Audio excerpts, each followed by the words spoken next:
Welcome back to another episode of The Loco Fit Show, where we redefine what healthy means to you. I'm your host, Lauren Conlon, and this week is a solo episode with me all about my experience with 75 Hard. If you guys do not know about this program or what it is, I'm going to fully explain it, go through all of the details, and also I wanted to answer some of the most commonly asked questions I had during the process. And last week, I also put up a question box in my story and kind of, again, accumulated all of the frequently asked questions for you guys. In case you're interested in doing this, I would say that it's a pretty popular program. 75 Hard is within this entire Live Hard program, where essentially it's a 1-year program broken up into 4 different phases, 75 Hard, and then there's phase 1, phase 2, and phase 3. And it goes throughout the year, and it's really a mental toughness and discipline program. So while there are different aspects of diet and training involved, it is not necessarily just for that. And I do want to come out the gate and say the first thing, because this was actually something that someone put in the question box, which I think is really important to touch on. This is not necessarily a weight loss program. It is not. I think everybody has seen a lot of really intense physical transformations from this, and they assume that it is a fat loss or a weight loss program. It is not. You can make it a fat loss program if that is what you need or what you want out of the program, but you do not need to do that. And actually, I didn't do that. So I'm a great example to be able to talk about this.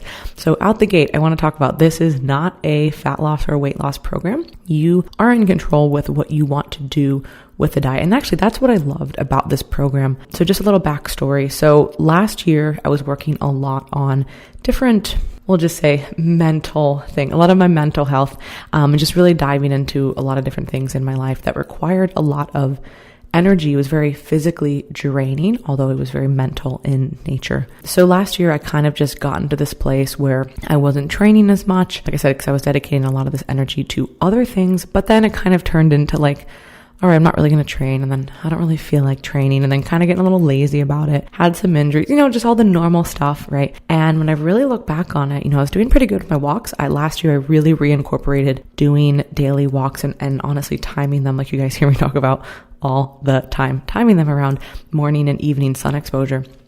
So I was still being physically active, but I was not really, I was honestly lifting like 3 times a week for like the whole year, if we're being real honest, okay? And I was not eating enough. So I have gotten to a place now where the last time that I've actively dieted was the end of 2018. So I have not dieted. My hunger is very regulated. And I was just finding myself, not really super hungry, and just honestly under eating, especially when it comes to protein. And even though I'm somebody who would be like a self-proclaimed meathead, I love training hard. I love eating high protein foods. I love all that kind of stuff. If you're not aware and cognizant of how much protein you're eating, it is very easy to fall below. And I was just, honestly, for me, it's a meal thing. So I was only eating about 3 meals, so 3 protein servings a day. For me to hit an adequate amount of protein, I do really need to have 4 protein servings. So it's one of those things, again, just kind of slipping. Some days I was certainly better than others, but just in general, training was pretty low, food was pretty low. So my intention going into this was, all right, I'm going to start this on January 1st as a just kind of momentum builder for my year, because I have a lot of things that I want to be doing this year that I have been doing this year. And I was like, this is going to be such a great kickstart to it. And it was like in this perfect, like serendipitous way that if I started on January 1st, which was a Sunday, then the last full day was on my birthday, March 16th, which we're coming up on. I'm recording this on Sunday, which is the 12th. So it's pretty crazy. I was like, you know what? This is a sign that I should definitely do it. So to run through what is 75 Hard, because there have been a lot of questions just about that in general. First, there are 2 at least 45-minute workouts per day, and one of them has to be outdoors. So that's number 1. Number 2 is follow a diet. We'll get to what that means, but follow a diet, no alcohol, which we'll also get to, and no cheat meals. And this, I think, is where a lot of people get kind of up in arms, right? Because I feel like there's 2 types of people in the space. People who use the word cheat meals. Actually, there's probably 3 types of people. People who use the word cheat meals, and they're doing that and they're using it in maybe a negative sense, right? They're using cheat meals in a negative sense. There's people who understand that word and they hear it, they're like, I don't really use it, but I know what that means. And then there's the people who absolutely hate that word and really get upset over it. So I would say that I fall into that second camp, right? I know what this means. I don't use the word cheat meal in my life. It's not a part of my vocabulary anymore. But the idea is that you're not being indulgent, right? You're saying, okay, maybe I don't really need this. And to me, having a cheat meal is much more about the mindset, which if you guys listen to the show, you know that's pretty much the root of everything that we talk about. Like, your mindset around food is what is driving your behaviors and driving things like compliance and adherence and overall success, and really your mindset and relationship with food. So for me, I understand what the word means in this context, right? Hey, don't go out and be like a fat fuck. Don't go eat like a fat fuck. Number one, don't be indulgent, right? So I was going to go into it with that mindset. Drink a gallon of water every day. Take a progress photo every day, and read 10 pages of a nonfiction book every day. So I pretty much drink over a gallon of water, no problem. So that was really the only thing on the list that was like, okay, check, good to go. The progress picture, I was just taking kind of mirror photos every morning. I had a routine for myself because I was like, listen, okay, I want to make sure that I'm doing this and that I don't forget. So I would, it was part of my morning routine in terms of like skincare, brush my teeth, take my picture. That way I was not leaving it until later. There was a few times where I did, and man, I really hope nobody has access to these photos in this app, because some days were rough. I remember one day I was actually in the office here and I was getting changed, and I was like, all right, I'm just going to take a bra and underwear picture. Anyways, so I set an app. You don't need to use the app, but I just did as a nice reminder, right? It was like $4 or $5, so it was totally worth it. And there's literal vacation reminders on there. So if you're concerned that you're maybe going to forget something, it's a really easy way to do that. So photo every day, and then reading. I love to read, like absolutely love reading. It is one of my favorite things, like in the whole world. But I just kind of found myself, I would find myself reading on certain days, right? But convincing myself that I didn't have the time to read on other days. And while 10 pages doesn't seem like a lot, if you do that every single day, right, that does add up, and you're really going to be able to get through a good handful of books. Now, it depends on what the book is, right? And I'm somebody who has now developed this different trait of reading multiple books at once. And I'd done this before, but it really got magnified with 75 Hard. But I think it's especially because there's different kind of moods and mindsets for different times when I'm reading, right? Like on the weekend, I might be able to read something that's a little bit more out there, a little bit more just like making me reflect and think and ponder deeper. And then other times, like during the week when I'm like, all right, really busy day, let me just read something that's like pretty straightforward and like not so in depth. And then of course, also I was reading different sizes of books, which is hilarious. Like if you guys know the 48 Laws of Power by Robert Greene, it is a very, not only large book in terms of like length, but the pages are like massive. And I'm like, oh my gosh. So like that is very different than, a different type of book. But anyways, so I was reading many different books, but honestly, this has been one of my favorite parts, is getting back into this. So again, kind of like this morning routine I've created. Okay, skincare, brush my teeth, I was already doing that. Don't want anybody misunderstanding that. I was always doing those things.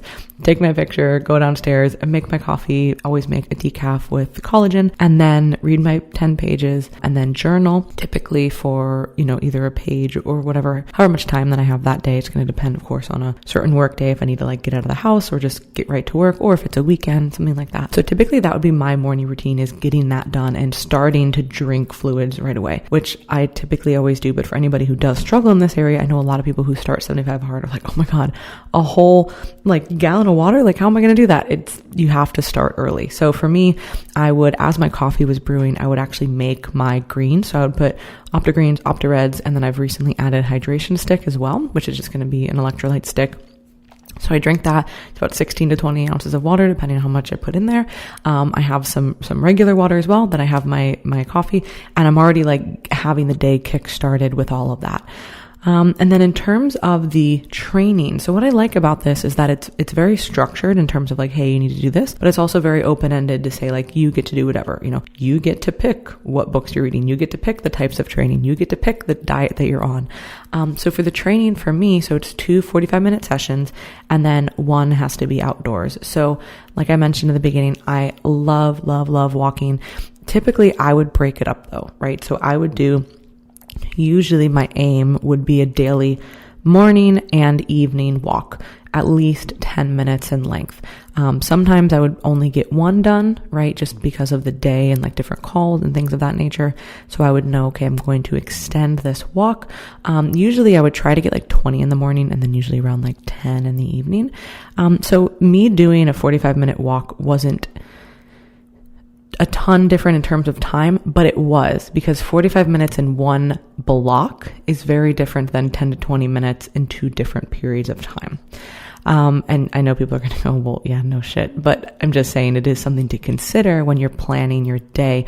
So more planning of my day certainly went into this whole process.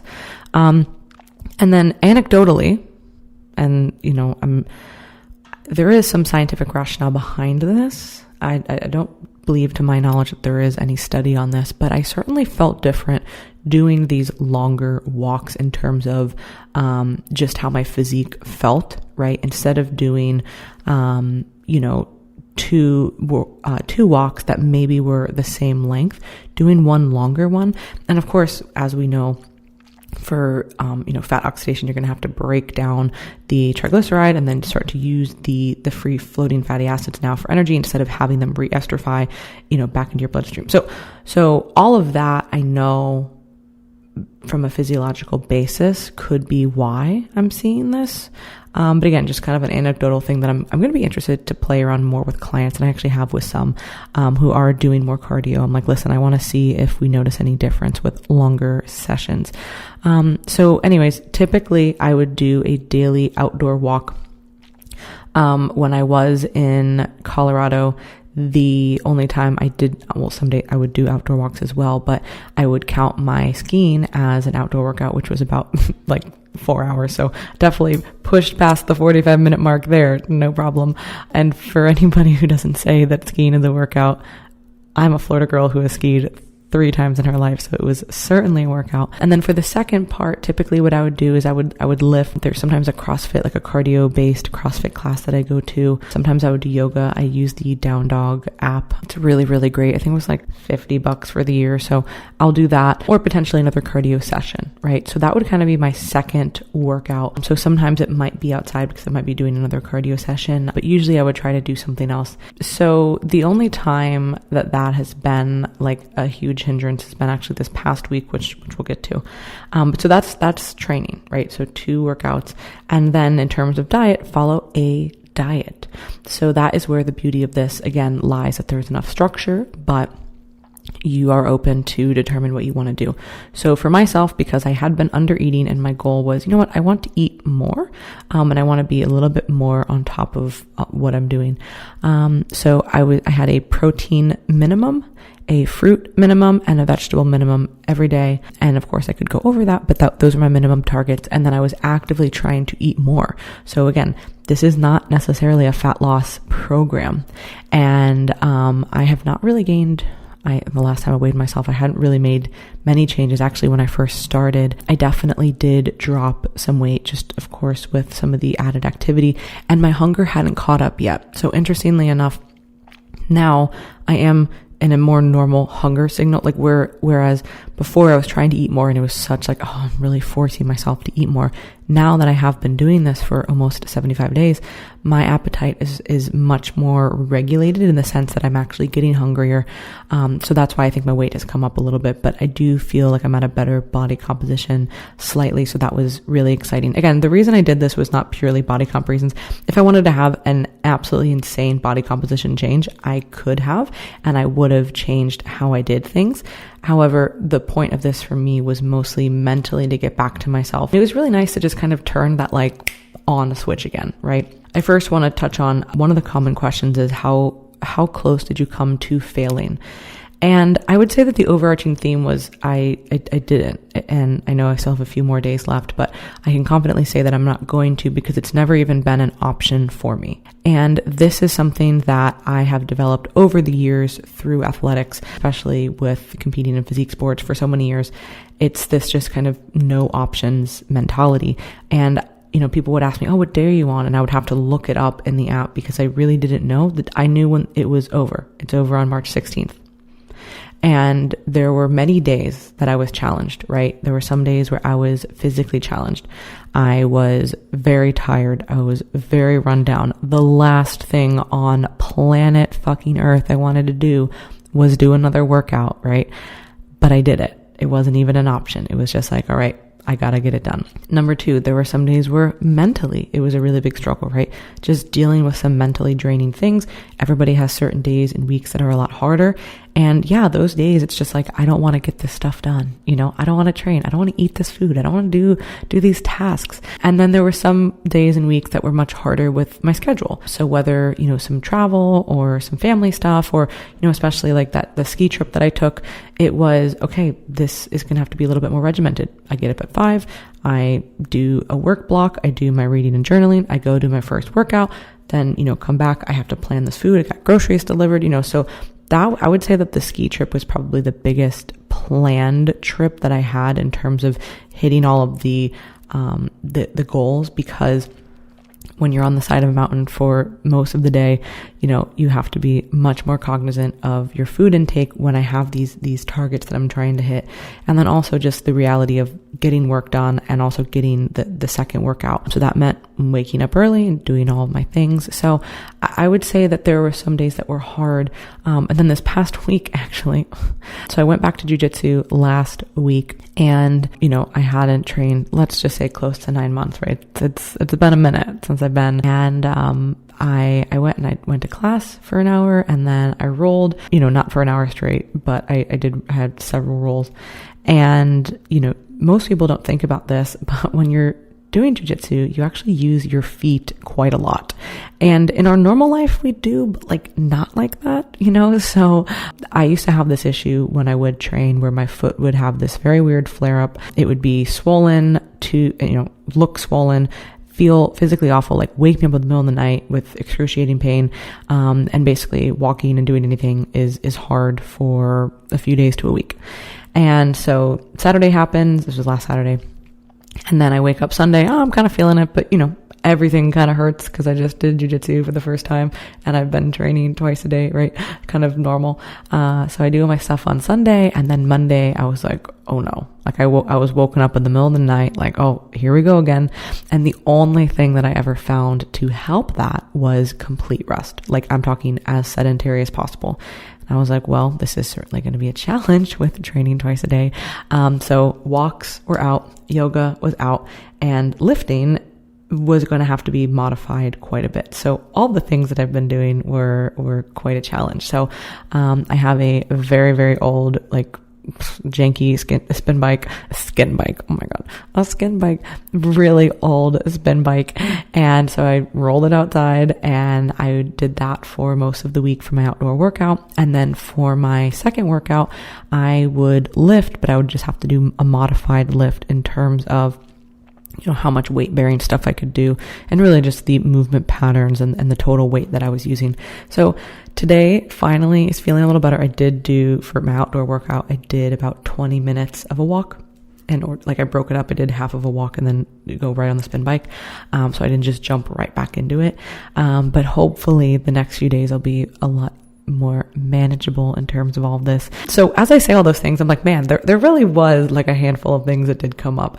But again, I didn't even look at this as an obstacle to not finish. It was just more so, hey, here's an obstacle. Now let me address it and handle it. So that is what the program is. And a lot of people were asking, okay, what are the specifics? Is it accessible to everybody? It is accessible to anyone who, understands these rules, it is completely free. I have coached several clients through this process as well, because of course there is a large diet and training component. So if somebody was interested in that, yes, you can use a coach or a coaching service. Like you could use our app, the Redefine Healthy app, if you wanted to set your goals in terms of training and diet, and then you'd be able to follow that and then add in additional training and cardio as necessary. Or you can, hire a coach for this. So it's one of those things that you can do completely free, completely alone, or you can have the support of a team or with a coach. So highly recommend that if you're maybe even concerned, like, well, I'm not really sure kind of how to navigate all this because it does feel like a lot. It could be a great thing to do. So hardest part.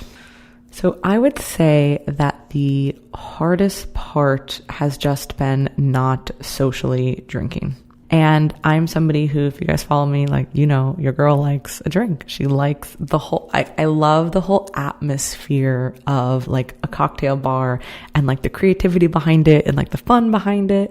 And I love like just I love the taste of alcohol in terms of, wine and again, craft drinks and all of that. So, but it hasn't been like, so that's just been something where I'm like, man, like I would really want that, right? Just from a fun perspective, but it hasn't stopped me from doing things, still being social, still going out, still doing stuff. It's just like food, right? And I've done this for so long in terms of my food and my diet that it really doesn't bother me, right? If I say, hey, I'm eating this or I'm not eating that, or this is what my approach is, it doesn't really matter to me what anybody else is doing. If I want to be there, I'm going to be there. If I'm going to be able to make something work into my plan, I'm going to make it work. And if I can't, I'm still going to be there because I want to enjoy the social aspect of it. And so that's something that does take a lot of time to develop. And we have talked about that many, many times on the podcast.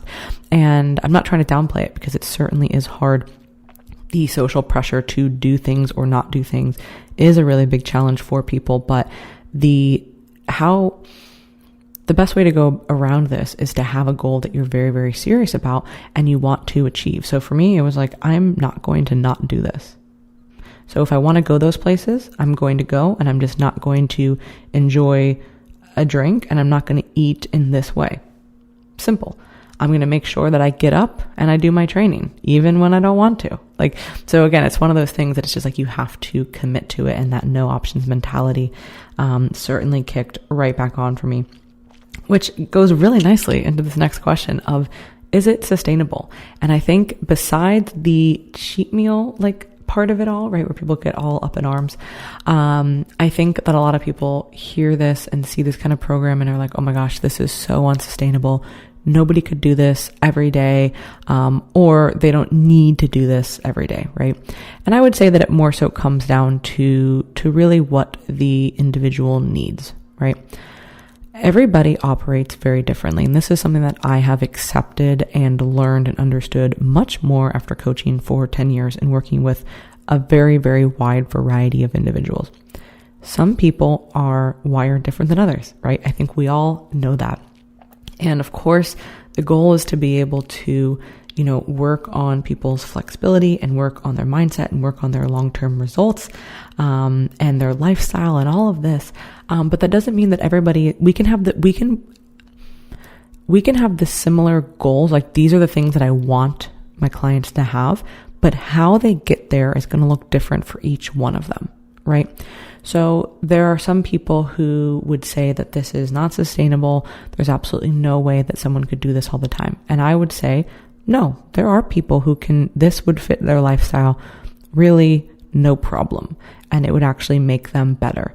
And whenever we're looking at things, we have to weigh out, okay, what is going to make someone better? What is going to make them worse? Are there more pros here? Are there more cons here? That is how we need to be viewing things. Is this adding to someone's life? Is it taking away from their life? And for certain people in different periods of their life, this could be adding to their life. For other people, this could be detracting from their life. So I would say that it really shouldn't be viewed at as, is this something that, if it was a weight loss program, right, I would say, no, it's not sustainable, right? And there's some people who do this and they go absolutely crazy, right, during the program. And for that person, I would say, yeah, it's probably not sustainable. But the idea of doing, a lot of these tasks, right? I would say that for the training portion, it's really the time component, right? Does someone have that much time to dedicate to physical activity? And I would say for some people, no, they don't. And for other people, I would say how do I say this properly grammatically? They don't not have the time. I know that's not the way, but we're going with it. Do you see what I'm saying? They don't not have the time to do this because if they're not doing this, they're doing something else that's really bad for them. So I think that's where we have to look at individual differences. So if you're using 75 hard as a way to be absolutely maniacal about how you train and 2000% intensity and fat loss diet, going crazy, going ham, yeah, this is not going to be sustainable for you. But again, I think the mindset of I'm looking at this as a mental toughness, mental challenge, discipline building type of a program, then yeah, I think that it can be sustainable in that sense, right? Same thing with alcohol, right? There's some people who stop drinking because they are an alcoholic and they are not able to function with it. Some people aren't necessarily alcoholics, but they find that maybe they don't like how they act with this. So they find that when they limit it to very low amounts or they have none, that they seem to operate as a better individual.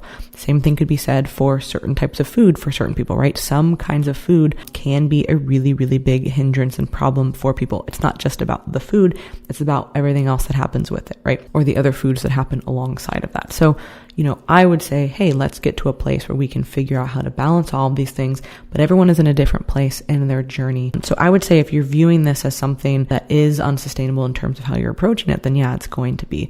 And I know that it can affect how some people, I've seen the back end of this, right? Where people do go really hard, or then they start to view things in kind of this disordered way where they're like, oh, I can't do anything unless it's 45 minutes and this and that.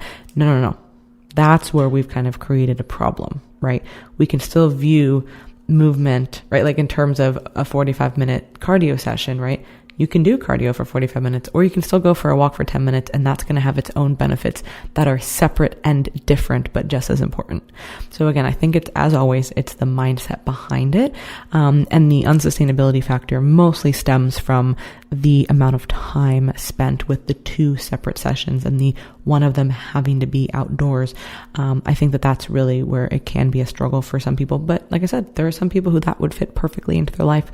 And if that time not spent training would be spent doing other deleterious things in their life. So those are my thoughts on it. I don't think that there's any one perfect way to approach this, right? There's good and bad of any type of program, and it's up to the individual to adjust it in that sense. Now, not adjust it in terms of like, well, it says read 10 pages. I'm just going to read 5. No, not like that. Or, I only want to, I'm not talking about adjusting this, but adjusting how we perceive it. So hopefully that makes sense. One of the questions, or one of the common themes of questions, was what habit am I going to continue afterwards? Or like, what was my favorite part of this process? And I would say getting back into daily reading absolutely has been such a game changer. And these are all things that I know, hey, if I read a few pages, like that's better than no pages. But we can convince ourselves of these things like, oh no, like I don't have the time to do this. Then it's like, I magically created the time to do it. Like, no, dude, you were just lying to yourself, right? So this has been a really big eye opener in terms of, that's exactly why I wanted to use it to kind of get into this rhythm, get into this routine. So for me, now I know, okay, my morning routine is going to be, again, skincare, brush my teeth, get ready, probably not take a picture because I don't need that many mirror selfies on my phone, for being honest, because there's way too much shit on there. Do that, and then, read and journal and have that just as part of my morning routine, which I had done, right? But it was kind of like, oh, some days I'll do this, some days. No, I feel so much better when I do that first thing in the morning. It sets the tone for my day. It gets my brain thinking in a different kind of capacity. And there were plenty of times during this process that I didn't have the time, right? Guess what I did? I woke up earlier. I stayed up later. I got it done, right? So, when we had a presentation for the PEC over here and I had to be over there early in the morning, I was presenting that day. So we had to be there early, before it even started, of course. it was about a 45-minute drive from me. I needed to get ready. It's not like I could just show up, I needed to like look ready and presentable and go through myself that morning. So I had to get up at like 4:30 and do my first workout outside at that time. Okay, I got it done, right? And then that night, I don't like reading at night, but guess what? Came home and I read and I got it done. So it's just one of those things that we have to say, okay, how do I create this as a priority for me to maintain this? And that certainly is the struggle of something like this, right? And I will say that I think when people use the word, is this sustainable? What they're really talking about is the more of the aftermath, right? Okay, day 76, what's going to happen now? And Andy talks about this a lot, but he would say if you're doing the program right, you're going to want to keep a lot of these things in your life moving forward. And I think that the unsustainability part comes from when we're doing all these positive things and then we just kind of stop all of them and then we go back to either our bad habits or just not doing anything, right? So it's certainly one of those things that you have to be aware of. And I would say that for me, making sure that I am going to stay on top of reading when I don't have something that I'm going to fail publicly, right? Because I made sure to say, hey, I'm doing this, post about it, put it on my story, and I would not let myself not do it, right? Of course, outside of some outstanding circumstances, but like me not doing something because I didn't want to, I was not giving myself that option or that out. So I think that is certainly the hardest part, right? So, okay, I found that this routine works really great for me, but now I don't have a little box to check off on my app, or I don't have a little thing to say in the corner of my story, day, 69 out of 75, whatever it is. Right. So that is where I think it can become the problem. But that is where I think something like having done this for 75 days, you've gotten into a pretty solid routine. This isn't like, hey, we did it for 2 weeks, which can still be really powerful. I'm not downplaying any kind of short-term goals that are actually really short-term, but to really kind of make this stick. I totally understand the benefits of this now, of having something higher to subscribe to in terms of like, all right, I really want to make sure that I'm getting this done. So kind of stay tuned for some things that we might be changing in the coming months that we will be offering, because this has given me some really great insights in terms of how we could leverage this mindset to help more people. So a lot of questions around alcohol. And again, I think that is just because the nature that everybody knows, like I enjoy drinking. I'm pretty public about that. I have people hire me because of that. They're like, hey, I really want a nutrition coach who like gets it. Like I travel, I enjoy having drinks, but like I want to be healthy and train and eat well and have body comp goals. That's why I want to hire you, because you showcase that. And I'm like, perfect. I get you completely. I do all of those things. So a lot of questions about that afterwards. And one of the questions in particular was, did this make me want to not drink afterwards? Absolutely not. Straight up, no. I am somebody who very much, like I said, enjoys it. And I do it in a social way. Now, I'm not saying that every time I drink, I'm with people. Like I love a glass of wine by myself, while I'm cooking dinner or, reading or writing or working or whatever. So it's not always a social thing. But generally speaking, I do not fall into the category where I'm like, oh man, like really need this right now because I need to escape, or I'm very cognizant of that because I do know myself pretty well. And if I even feel like I'm kind of teetering on that edge, I will stop because I know, okay, no, this is not good. But I will say it has made me aware of my drinking habits, because like anything, when, just like how I was talking about in the beginning, when, I wasn't eating how I normally was, well, maybe you just get kind of sloppy and lazy. Like, okay, I only want to drink during this period of time. I only want to drink on the weekends or only once during the week, whatever it might be for you. I was realizing that it was just something that was becoming much more common. So now this has definitely helped me practice my restraint around that. And yeah, every time that I want something doesn't mean that I have to have it. Right. And I think that was a really great exercise. This whole program was a really great exercise and a reminder of that. So no, it has not changed my outlook on drinking in terms of how it fits into my life. But it has certainly helped me display that restraint for myself, and also just, kind of go through an adult period of time where I'm not drinking. And obviously I've done that with contest prep. But even in a contest prep, I would say my last one was about nine months, very, very intensive contest prep. I still, over the course of the whole prep, I probably had like 5 drinks, right? Like the whole prep. But there would still be a time where And that was not because I couldn't have it, but more so because, well, I'm not going to waste my calories and energy on something like this. But again, I haven't done that in a very, very long time. So it was a great exercise in restraint and in discipline. And other things are not off the menu. So we'll just leave it at that. Take that however you want. It is not 75 sober. It's just 75 hard, no alcohol.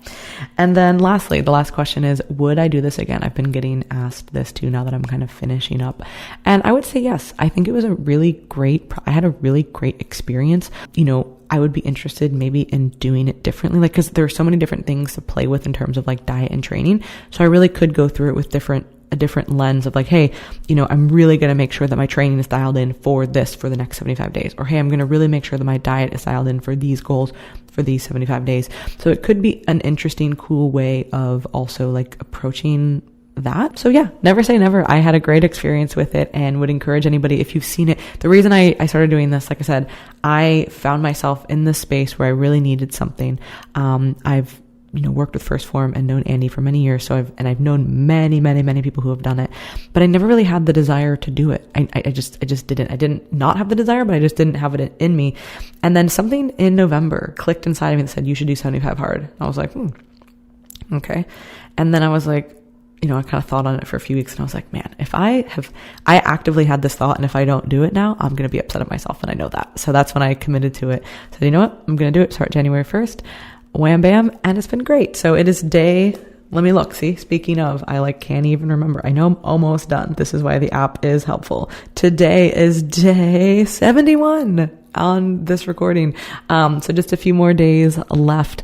So yeah, if you guys have any questions, feel free to let me know. And like I said, if you are looking to do this, but want some more guidance in terms of nutrition or training, 2 options. You can either use our app, the Redefine Healthy app, to guide you with either training or nutrition or both. There is an option for all 3 of those, or you can reach out for one-on-one coaching as well, and we can help guide you through this process. So if you guys have any other questions for me, please let me know. Send them to info@teamlocofit.com, and you can check out all other information about our services at teamlocofit.com. If you guys enjoyed this episode, please share it. And I think that's all for now. Talk to you next time.